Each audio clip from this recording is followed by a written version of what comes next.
Amen! Inandayin ang pangalan ng Panginoon sa ating kadahilan. Hindi pa ako nakamove sa ating worship. Hallelujah. So, Yeah. pray. Hallelujah. Bago tayo mag-start, let's pray. Let's pray. Lord, thank you for tonight. Maraming salamat sa iyong presensya. Maraming salamat na pinulong mo. Inaliw mo ang mga puso ko namin. Amen. Hallelujah, Lord God, thank you na ikaw lang, yung Panginoon, ang nagbibigay sa amin ng kagulakan, kapayapaan, yung tunay na kapayapaan na nanggagaling sa iyo. Maraming salamat, ihanda mo ang mga puso po namin. Hindi lamang namin ito mapakinggan. Panginoon, gusto ko namin, Panginoon, Lord God, na mangusap ka sa mga puso po namin. Sa iyong salita, gamitin mo po ako. Anoint me, anoint each one of us, O God. Itago mo po ako sa likod ng iyong banal na cross. Holy Spirit, let your words speak to our hearts tonight. Thank you, Lord God. Hallelujah. At ikaw lamang ang may taas. Ikaw mapupurihan. Kami morayang natin without you. Nakadepende lamang ako sa iyo, banal na Espiritu. And Lord, you be all the glory alone. Hallelujah. In Jesus' name we pray. Amen. Amen. Alam niyo ba kung ano yung title ng ating preaching tonight? How to deal with our emotion. Alam niyo, nung Miyerkules pa lang, pinasa ko na kay Brother Ed yung outline ng preaching tonight. Nung binigay ni Pastora G sa akin, I am so privileged. Favor ng Lord na alam mo yung pataluin ka, yung pinagkatiwalaan ka ng pastora mo. Hallelujah. At sabi ko, Lord, I cannot say no. Ganon lagi ako. Kasi it's truly a privilege to serve God. Amen. Hindi lahat pinagkakatiwalaan na mag-serve sa Lord. So sabi ko, Lord, marami nang inaano ko sa isip ko. Sabi ko, each one. Sabi ko, Lord, yung gusto mo na maiwan sa puso ng body of Christ. Sabi ko, Lord, yun. Tapos ito yung, alam mo, ito yung naibigay sa akin. Though may isa pa akong preaching, hallelujah, and I'm so excited. And then, so how to deal with our emotion? Kasi sometimes, kahit gaano na tayo katatag, gaano na tayo ka-mature na mga Christians, kung hindi tayo natutong mag-deal ng ating emotion, our emotion can make us slave. So tonight, we will study how to deal with our emotion. Next slide, bro. So yun ang mga ang mga nakita nyo, may happy, may surprise, yun. Ano ba ang emosyon? Emotion refers to mental and physiological state associated with variety of feelings such as anger, disgust, happiness, sadness, and surprise. So lahat yung feeling. Ang emosyon, God created us in His own image, right? So, God created, ang Panginoon ay may emotion. Do you agree with that? Amen. Yeah, Jesus wept. Yes.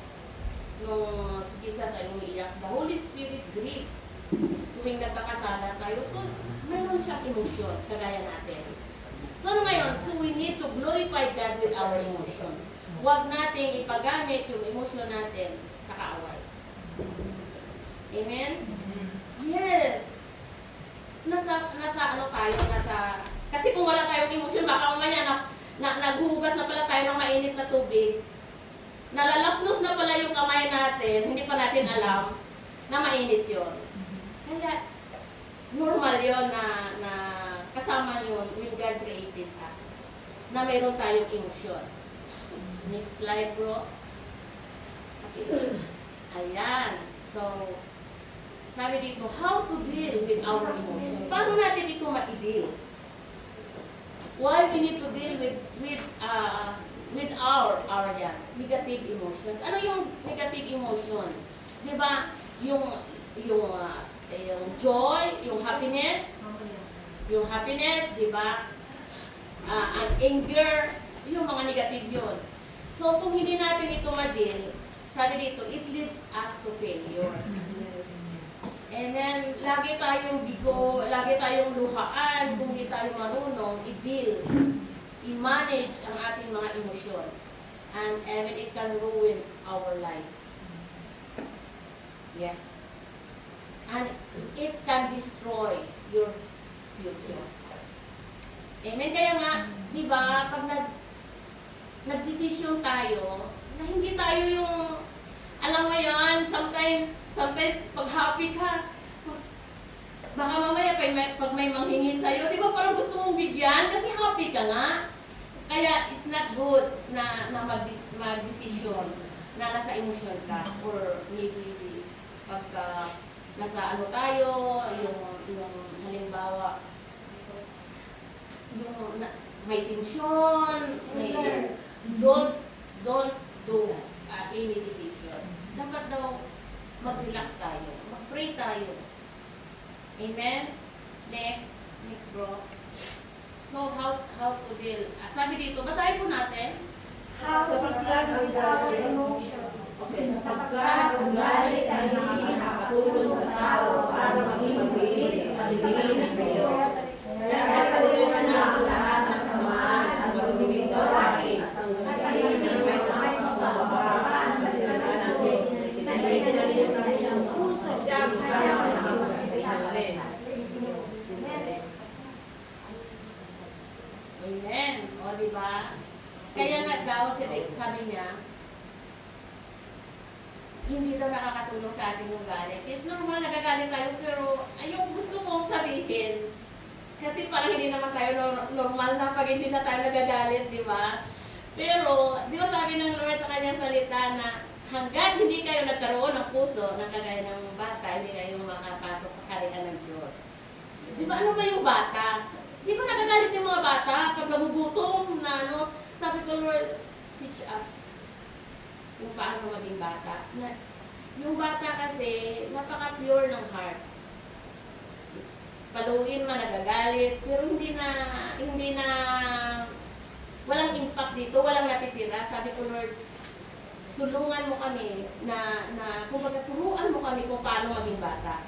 Kaya glory to God, di ba? Kaya, di ba, alam natin ang salita ng Panginoon, ang kulang application. Kasi when nasa emosyon tayo, nakakalimutan natin talaga. Kasi na-overwhelm tayo ng emosyon eh. Halimbawa, pag nagalit tayo, halimbawa, pagka yung may problema tayo, malungkot tayo, nakakalimot tayo. Kaya we need to be reminded. Amen? Na ang salita daw, dapat ang puso natin ay punuin natin, pusugin natin ng salita ng Panginoon kasi ito yung makapagligtas sa atin. Kailangan talaga i-apply. Amen? Kaya nga, alam mo, kailangan nating malaman ang mundo, ay manipulate ng mundo ang emosyon ng tao. Kagaya ng mga advertisement, di ba, ang ganda-ganda. Yung gusto nilang mabili yung kanilang produkto, gagawa sila ng commercial na talagang ma-attract yung mga tao. Di ba? Emotion. Hindi mo hindi mo natikman, pero sa isip mo masarap. Kasi yung mga ano-ano pa, nakikita mo na kung yung mga commercial. At hindi lang yan. Ang emotion ngayon ay nasa Facebook na rin. Nasa social media na rin. Hallelujah. Kaya we need to deal. Kaya natin pag-aralan, pati ako, ngayong linggo, sabi ko, alam mo yung struggle ko dati na yung self-control, pampak talaga ako yan, failure ako lagi, pero napaturo ako sa Lord. Sabi ko, Lord, turuan mo ako dito. Kung paano mag-control. Yes, nagagalit tayo, kasi hindi normal pag hindi ka na nagagalit eh. Pero, ang ibig kong sabihin, after, kumbaga, ilabas natin yung emosyon, pero wala nang natitira dito. Wala siyang grudge. Manaramdaman mo eh na maluwag yung puso mo, wala kang something against others, Pero kagagalit mo lang. Pero parang, wala na, nakalimutan mo na, kasi nailabas mo na, wala siyang ano, Amen. wala siyang natira. Yun ang ibig kong sabihin. Kasi sabi ko, Lord, I'm not worthy to stand na andito ako ngayon, tapos hindi ko na isabuhay. It's something, yung parang maamis ka na lang. Kagaya nung isang gabi lang, nasa super ako. Ang ganda-ganda, kasi parang yung guarded yung heart ko. Yung isang iglap lang, ma-trigger yung emotion mo. Andun ako sa counter bumili ako ng fresh na salmon. So, medyo matatagalan ako kasi marami pa akong bibilhin. Sabi ko, pakilagay ng ice. Kasi ayaw ko nga maano. Nung dumating na ako, nung pumunta na ako sa cashier, sabi niya, hindi niya mapansin. Kaya pinunit niya yung plastic. Sumabog ngayon doon sa counter niya yung ice. Sabi niya, Masi, Masi. Sabi niya sa akin. Siya ang nagpunit. Sabi niya, Masi. Siya masakit. Sabi niya sa akin, Masi, masakit. Oh, ganyan siya. Sabi ko, parang, alam mo yun, siyempre, may emosyon tayo. Napahiya ako kasi lahat nagtinginan na hindi nila alam kung ano nagawa kong kasalanan, di ba? Maraming nakapila. Sabi ko, at lamat sueket. Sabi ko sa kanya lang nasabi ko. As lamat sueket alay. Sabi ko gano'n. Alam mo yun ang nasabi ko. Hindi na siya nagsalita. Pero wala ko na ibang binitawan. Sabi ko lang, lamat sueket alay. Sabi ko gano'n. Nilagpuhan na ako, nilagay ko doon. Nung natapos na, sabi niya, at December, sabi ko, Ken, tuta. Sabi ko, Lord, we need to be a child. Parang bata lang. Walang natirang galit. Pero napahiya ko, di ba? Napahiya ko sa maraming tao. Hindi nila alam kung ano nagawa ko kasalanan, bakit niya ako sinigawan. Pero yun lang sabi ko lang, so it alive. And then, sabi niya, at December, nung natapos niya, Ken, tuta. Sabi niya. Yun lang pala yun. Pero kung nagsimangot pa ako, galit ako, hindi ko siya sinagot, ako ang talo. Nagit niyo? Ako ang talo. Sabi ko, Lord, thank you na tinest mo pa rin ako. And I passed it. To you be all the glory. Lumabas ako sa super na walang, yung magaan yung loob ko, pero may something na nangyari. Dapat ganun tayo. And I'm so proud with my Win family. For we are not perfect. Pero mas malakas yung pagmamahala natin kaysa mga kahinaan natin, kaysa kapagbakan natin. And I'm so proud na sometimes hindi talaga maiwasan kahit na yung ipin, lagi magkasama, nakakagat pa yung dila. Tayo pa kaya? Na once a week lang tayo nagkikita. Minsan, gagamitin pa yung group chat, di ba? Pero God is teaching us something. God is dealing us how to manage our emotion. I believe that. Kasi hindi tayo lalago, hindi tayo mag-level up kung hindi natin hindi tayo makapag-breakthrough. Next slide, bro. Hallelujah. Nawala ako. Ayan. So, how to deal with our emotion? So, points to consider in dealing with yung points to consider in dealing with emotion. So, may apat na points. Basahin po natin. Deal. Learn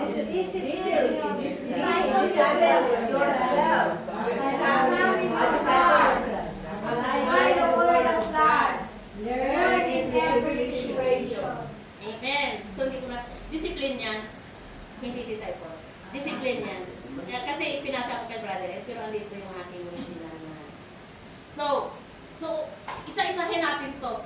Isa-isahin natin to kasi I pray na pag nasa emotion kayo, maalala nyo ako, yung tinuro ko na deal.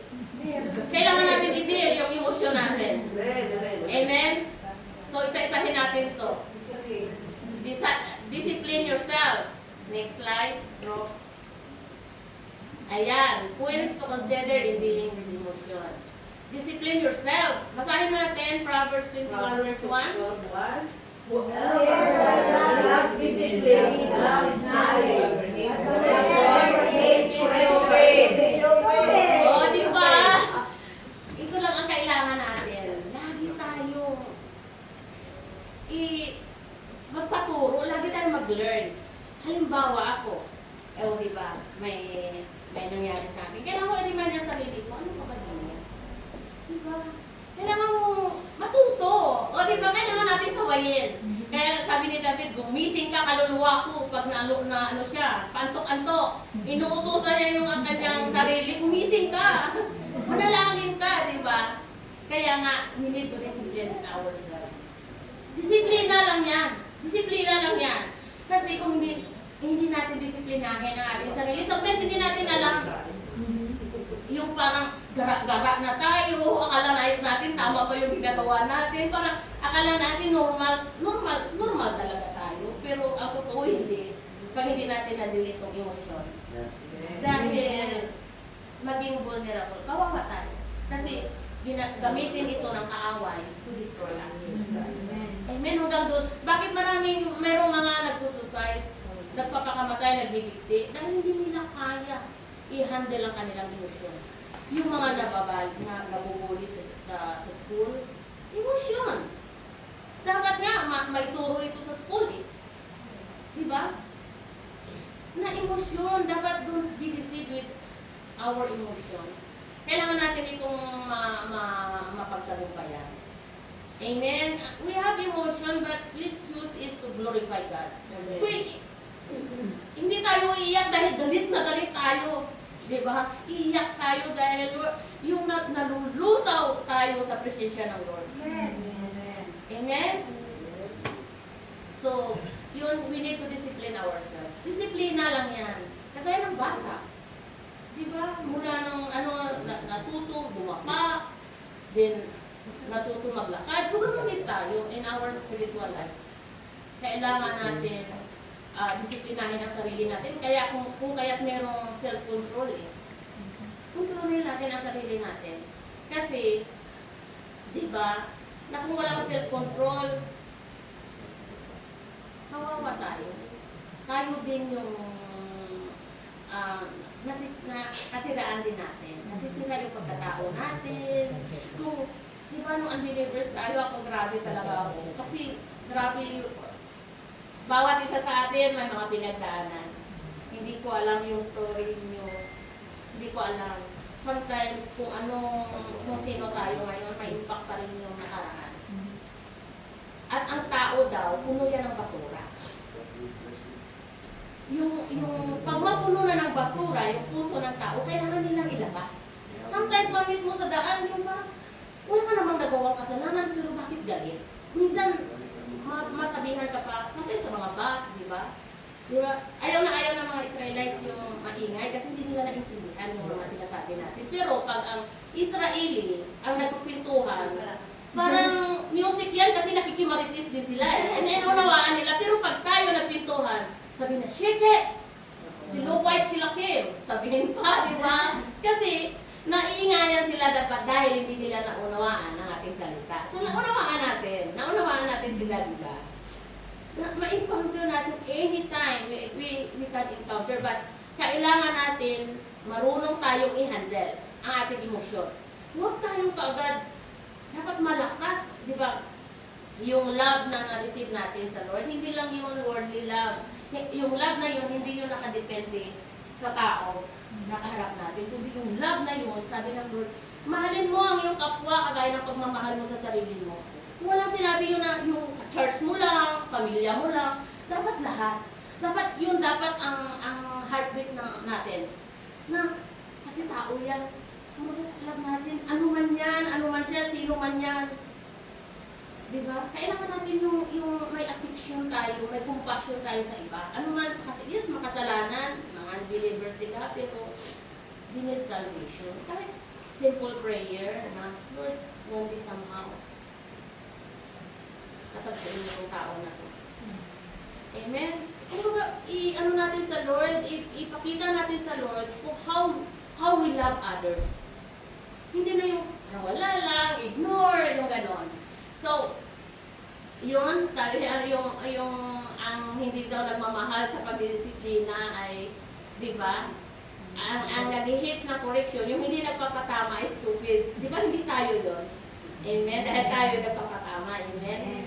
So, next, letter E. Next, letter E. Dito na lang. Examine your heart. Sa E. Examine your heart. Jeremiah. Ayan. Basahin po natin. Jeremiah 79. The heart is full of all things and pure. Who can understand it? Amen. O, di ba kahit ang sarili natin, hindi lahat ng andito sa puso natin ay tama. Kasi ang number one na yung deceitful ay ang heart. Kaya nga ang daming nagpapakasal yung mga teenagers, maraming mga teenage pregnancy dahil sa emosyon. Bahala na. Di ba? Susuungin lahat. Basta magsama lang kami. Di ba? Kaya nga, we need to examine our heart. Yung magpa-examine tayo lagi sa Lord, na Lord, nalulugod ka pa ba sa laman ng puso ko? Araw-araw, pagising pa lang natin, i-offer na natin sa Lord yung puso natin. Lord, sa araw na ito, guard my heart. Ikaw lang ang laman nito, ikaw lang ang tibok nito. Di ba kahit nagaya ng sabi ni David? Sabi niya, give me a pure heart, Lord. A heart that hides your word so that sin will not come in. Pagpusugin pala natin itong puso na to ng kanyang salita, hindi makapasok ang kaaway, ang kasalanan. Kasi guarded yung heart natin. Amen? Kaya kailangan natin talaga i-examine sometimes yung emosyon natin nagmula dito. Dahil marami tayong brokenness, marami tayong yung hindi pa, minsan in the process of healing, yung wound na cause ng iba, cause ng past, ay hindi pa totally na-heal. Hindi pa siya nahilong, kaya natitrigger. Amen? But, kailangan natin lagi magpa-examine tayo ng heart natin sa Lord. Kasi dito siya nakatingin di ba? Hindi siya nakatingin sa panlabas na anyo, kundi sa puso. Kaya dapat ito yung lagi natin i-offer.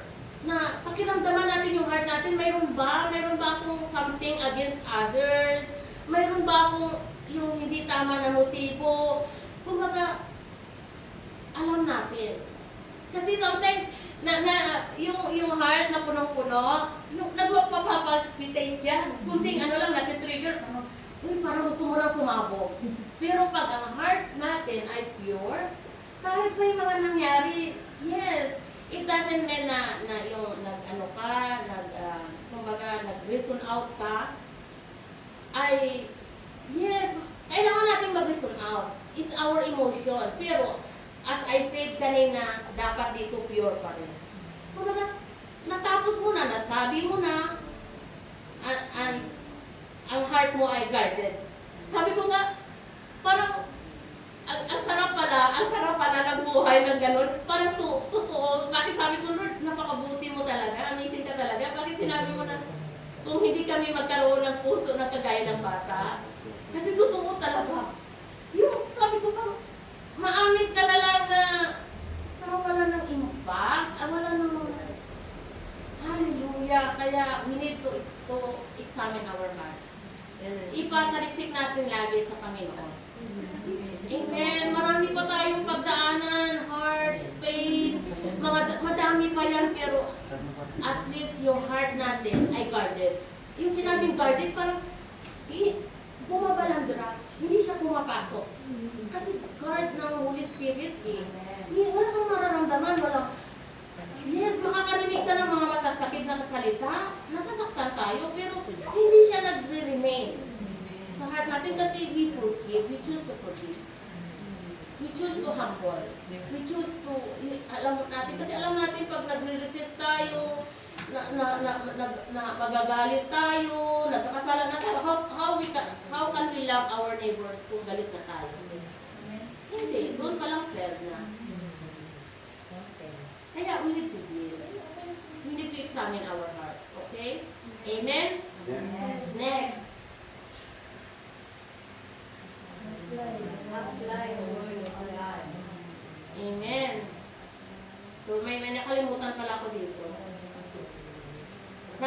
di ba bakit takas ng takas si David kay Saul? Kasi pinana niya eh, buti hindi natamaan. Alam ni David na papatayin talaga siya ni King Saul, kaya takbo siya ng takbo. Pero never siya nag-isip na gantihan niya si Saul. Bakit? Kasi he is a man after God's own heart. Kaya nga, nalulugod talaga ang Lord. Ikaw ba naman ay para kang hinahabol na aso? Tapos siya hindi, may pagkakataon na siyang saktan si Saul pero hindi niya nagawa. Sabi ko, how could he like him, Lord? Diba? Kasi kung mahuli niya talaga si David, patay. Pero ni katiting sa isip ni David, hindi siya nag-isip ng masama din sa Saul. Kaya nga sabi ko, Lord, wala pa kami doon. Wala pa kami doon. Kaya turuan mo kami. Amen. So, ito na, sa A na tayo. Tapos na tayo sa D and E. Sa A na tayo. Apply the word of God. Basahin po natin. To be controlled by brain culture results in death. To be controlled by the spirit results in life, peace, and peace. And so you will become enemies of God and the for they cannot obey God's law, in fact, and they cannot obey it. Those who obey their human nature can please God. This passage emphasizes the giving authority to the Spirit rather than the human nature, which is the spiritual life and peace. Amen. So, tayo daw, kung control tayo ng human nature natin, ano yun? Emotion. Yung mga flesh, hindi natin mag-please ang God. Amen? At it result in death. Alam natin kasalanan. Anong kahantungan ng kasalanan? Kamatayan. Kaya kailangan natin, kaya binigyan tayo ng Holy Spirit as our helper. Kasi kung tayo lang, di talaga natin kaya. Kahit ako, aminin ko, kung ako lang, natin, lahat. Pero, dahil nga, we are still in the process of sanctification, tinuturuan tayo ng Lord. Akala natin nung na-born again na tayo, enjoy tayo mag-serve sa Lord, enjoy tayo mag-worship. Akala natin, hallelujah, ito na, this is it, Lord. Pero, hindi pa pala, may mga tinuturo pa talaga ang Lord na sa mga ugali natin. Kasi, hindi i-allow ng Lord na mayroong kamets, mayroong something na hindi siya nag-glorify. Kasi piniprepare niya tayo to the life everlasting in heaven. Amen? This life is a preparation to the life in heaven. Di ba gusto natin mapunta sa heaven? Gusto natin yung buhay na walang hanggan? Di ba? Pero paano natin yun marating kung ayaw natin magpaturo, ayaw natin sumunod sa mga conviction ng Holy Spirit? Amen? Kailangan natin matuto. Kaya, kasi nasa flesh pa tayo, pero dapat much stronger. Though the flesh is weak, but the spirit is willing. Amen? Amen. At sinabi din dito sa Matthew 26 verse 41, magbantay kayo at manalangin upang huwag kayong madaig ng tukso. Ang espiritu'y nakahanda, ngunit ang laman ay mahina. Kaya dapat mapagbantay tayo. Kailangan nating i-apply ang Word of God. Hindi lang binabasa. Kailangan naka-align yung buhay natin sa Word of God. Ito tama pa ba ito, Lord? Naka-align ba ito ang ginagawa ko sa iyong salita? Doon pa lang pagka nagtampo. Alam nyo, yung pagka-matampuhin is a sign of immature Christians. Yes. Tapos sometimes ako kumbaga nagpo-flow tayo sa ating emosyon, kunting bagay, di ba? O kunting bagay, magtampo, hindi muna ako mag-church. Ba't naman nadamay si Lord? Dapat hindi dinadamay si Lord. Kasi kung ang Lord na may damay, wala na tayo. Dapat hindi ganon. We need to be mature. Isipin natin na ang Lord grabe, kung isipin lang natin ang Lord, mga pinagdaanan niya. para matubos lang tayo. Yung matutunaw pa, sabi ko, Lord, grabe talaga, pinaramdam mo lahat. So, who am I? Sino ako ngayon? Ano ako, yung mga ginagawa ko? Dapat, di ba, yung i-offer natin sa Lord. Kaya, lagi nating saliksikin ang sarili natin, naka-align pa ba tayo? Yung pamumuhay natin, yung mindset natin, yung puso natin, the way we act, the way we talk, di ba? Ay naka-align pa ba sa salita ng Panginoon? Amen. I'm not worthy to say, I'm not worthy to stand here. Kung sabi ko nga, Lord, yung kumbaga i-anoint mo yung kunting, kumbaga very simple na message, pero yung gusto ko yung may impact. May maiiwan. It's not because malapit na ako uuwi, di ba? Gusto ko yung, sabi ko, Lord, kasi isa sa mga, yung, uuwi yung katawan ko, pero yung half ng puso ko ay andito.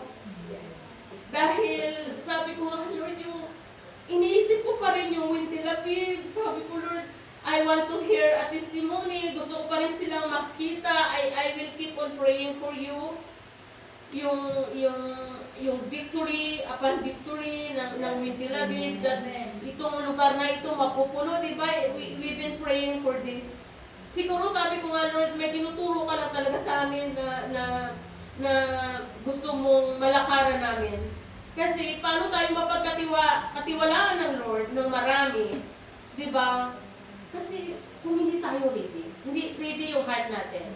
Kaya, kailangan lang natin laging mag-learn. Magpatawa tayo sa Panginoon.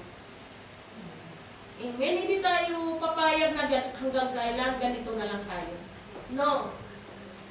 Kaya, kailangan natin laging, Lord, anong kulang? Here we are. Here we are. Teach us. Here we are. Speak to us. Hindi pwedeng gano'n na lang.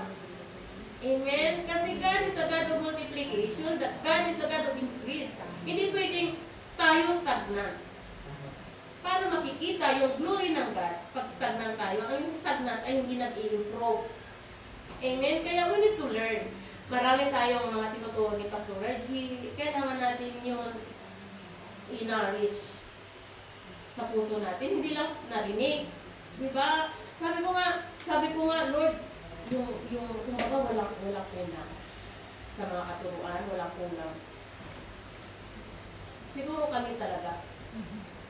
Kaya we need to learn. We need to deal our emotion. Kaya, apply the Word of God. Amen. So, next, the last Learn in every situation. Basahin natin. 2 Corinthians 12:9. But he said to me, my grace is sufficient for you, for my power is made perfect in weakness. Therefore, I will boast the more gladly of my weaknesses, so that the power of Christ may rest upon me. Amen. O, diba? That, may mga kahinaan tayo. Nasa flesh tayo. Amen.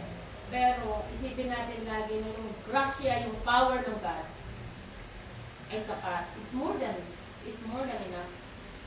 Pero kailangan lang natin mag-cooperate. Learn from in every situation. That's my secret. That's my, yung kumbaga, kahit na anong mga pangyayari, Lord, anong tinuturo mo sa akin? Anong tinuturo mo sa akin? Hindi ako titingin. Hindi tayo titingin sa iba. Na parang, kasi siya, kasalanan niya, kasi siya. Paano natin makita ang sarili natin kung nakita natin iba? Kailangan lagi, instead na pointing to others, lagi nakaganito yung ating finger. Kasi tayo, personal ang Lord, tayo yung dinidil. I-deal niya rin yung iba, pero, kumbaga, wala tayong karapatan to judge. Hindi natin, kasi, walang gano'n. Kasi ang utos ng Panginoon sa atin, love. Love your neighbor. Hindi niya tayo binigyan ng karapatan para mag-judge. Amen? Amen. At sabi pa dito ay natin isabit.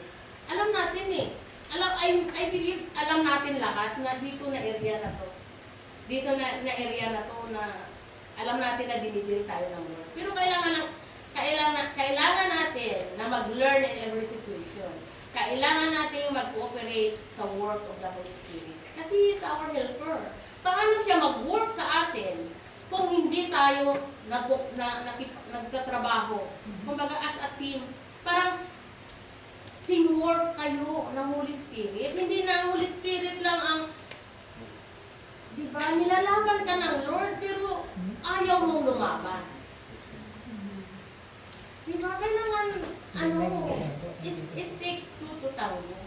Dapat may gagawin din tayo. Amen? We need to learn. No one is perfect. And, di ba, walang perfecto. Pero, kumbaga kailangan lang natin talaga to have a heart like Jesus, na forgiving, yung maunawaan natin, na hindi din siya perfect. Siguro may mga struggle din siya sa buhay, or pagod lang siya, bakit ganun. Dapat ganun lagi ang mindset natin.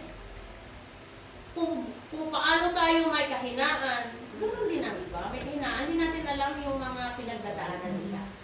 Kaya kailangan natin na i-understand, yes, mag-struggle tayo talaga emosyon.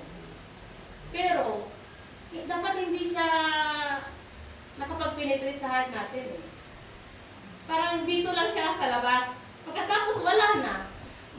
You will find your heart na pure pa rin. Hindi, walang galit, walang grudge. Keep your heart away from grudge. Yun lang. Kasi, iba kaya yung malaya ka.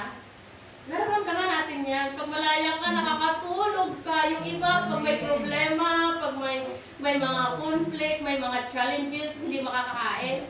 Ako basta may problema man o wala, kakain ako. Kita niyo naman siya. Yes. Kailangan natin i-deal. Ang emosyon, huwag tayong magpalamon sa emosyon. Dapat, don't allow the emotion to slave us. Kung baga hindi tayo alipin ng emosyon, dapat mautusan natin, bumangon ka, mag-pray ka, huwag kang iyak-iyak dyan. Di ba? Dapat tayo yung commander ng emosyon eh.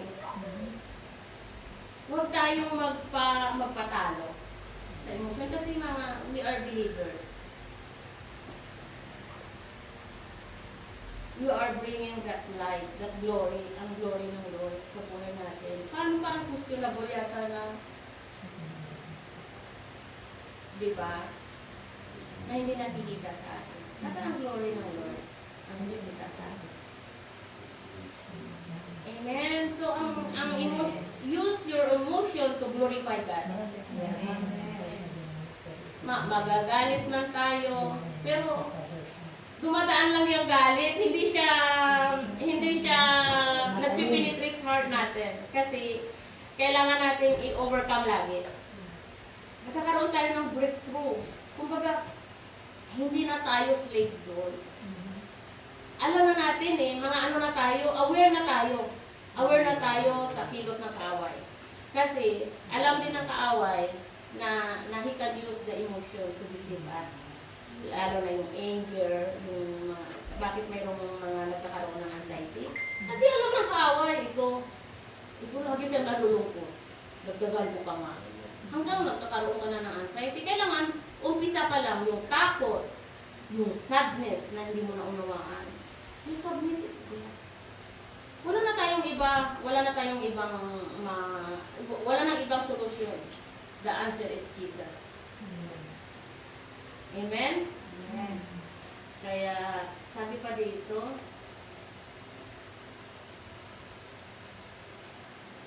sa Galatians 5:22-24, diba? Sabi niya dito, and those who belong to Christ Jesus have put to death their human nature with all its passion and desire. Dapat, ano na natin ito kumbaga wala ng power yung flesh.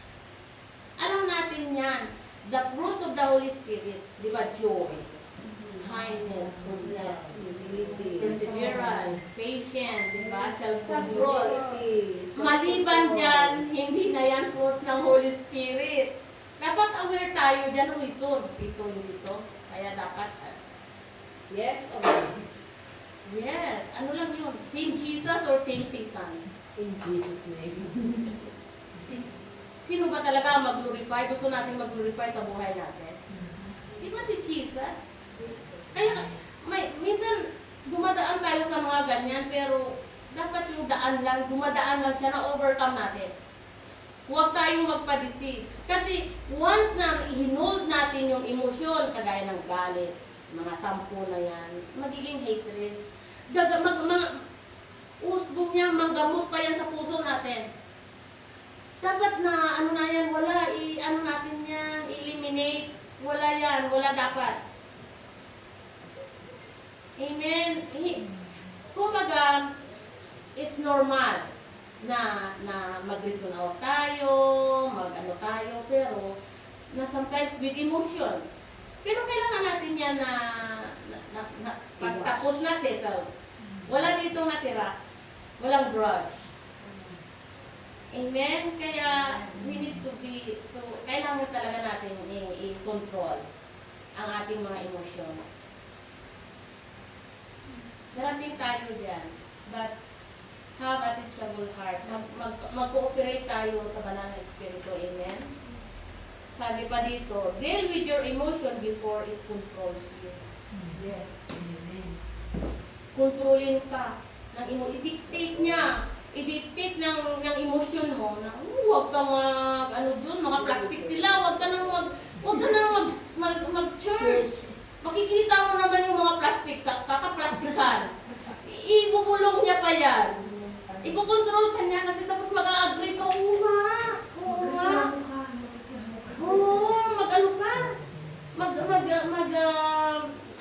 Kumbaga magreklamo ka, mag-demand ka, ka. Diba? Emotion. Kaya, I'm so proud na hindi ako exempted dito Hindi ako exempted dito, pero glory to God, sabi ko nga Lord, as long as nare-realize namin yung mali namin, nagpapatawaran kami, nag-humble kami, Lord, to you will the glory. Buo pa rin kami. Hallelujah. Hindi tayo perfect, pero as long as yung heart natin na nagmamahal sa Lord, na careful tayo na hindi natin masaktan ng Lord. Kasi huwag nating hayaan na marisip tayo ng kaaway. Kasi our enemy is like a roaring lion na yung gutom na rin before us. Dapat aware tayo dyan. Huwag tayo ginagamit ng kaaway ang emosyon talaga. Kaya wag natin siya hayaan na magamit niya ang emosyon. Huwag natin hayaan si Satan na gamitin yung emosyon to destroy us. But let's use our emotion to glorify God. Amen? So last na lang ito. Sabi dito, Philippians 4:6-7, don't worry about anything, but in all your prayers, ask God for what you need. Always asking Him with a thankful heart, and God's peace, which is beyond human understanding, will keep your heart and mind safe in union with Christ Jesus. Kumbaga, lagi lang tayo nakasubmit sa Lord.